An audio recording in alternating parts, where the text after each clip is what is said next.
औरंगजेब साहब हमारे नए वजीर खजाना बने हैं, उन्हें एक और मुल्क से दरामद किया गया है। वो किसी और मुल्क के शहरी थे, उन्हें पाकिस्तान में वजारत खजाना संभालने के बाद उन्हें पाकिस्तान की शहरियत दी गई है। ये तजर्बे इससे पहले हो चुके हैं। इससे पहले भी एक वजीर आजम साहब, उससे पहले एक वजीर आजम साहब, वो पाकिस्तान में इस तरह दरामद किए गए थे।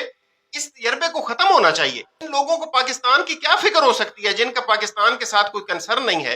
ये पाकिस्तान के इकोनॉमी की ओनरशिप कैसे ले सकते हैं?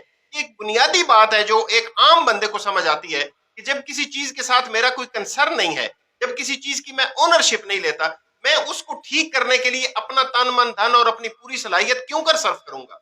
और यही तो वो कारपोरेट सेक्टर के लोग हैं, और यही तो वो वर्ल्ड बैंक और आईएमएफ की डायरेक्शंस के ऊपर आए हुए पाकिस्तान में लोग हैं जिनकी वजह से ये इकोनॉमी खराब है, उन्हीं से फिर ठीक करवाना चाहते हैं। तो ये तो वो बात हुई कि मीर क्या सादा हैं, बीमार हुए जिसके सबब उसी अत्तार के लौंडे से दवा लेते हैं। तो ये इनसे ठीक नहीं होगा जनाब। इसके लिए इकोनॉमी के अंदर जो पाकिस्तान में मौजूद हमारे बेहतरीन माहिरीन माशियात हैं, उनकी एक टीम बनाए, उनके साथ गवर्नमेंट बैठे और उनसे पूछे कि इस इकोनॉमी की इस खराबी की वजूहात क्या क्या हैं, और बतदरीज उन खराबियों को दूर करे। इनमें से एक खराबी जो है वो इंटरेस्ट रेट की है। इतना हाई इंटरेस्ट रेट, इतना हाई पॉलिसी रेट कि पाकिस्तान का 50% जो हमारा बजट है वो उसके सूद की, इंटरनल कर्जों के सूद की अदायगी में चला जाता है।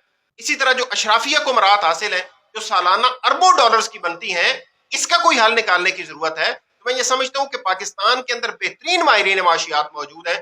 सिर्फ यह है कि उनके एक आप थिंक टैंक बनाएं, उन्हें बिठाएं, उनको उनसे पॉलिसी लें, उनसे डिस्कस करें, और फिर बतदरीज सारी जमातें उनके दी हुई उस डायरेक्शन और पॉलिसी के ऊपर मिसाके मईशत के जरिए से वो उसके ऊपर सब लोग मुत्तफिक हों और लॉन्ग टर्म पॉलिसी चले, जिसके नतीजे में पाकिस्तान की मईशत तरक्की करे, कारोबार बढ़े, यहाँ पे रोजगार के मौके बढ़े।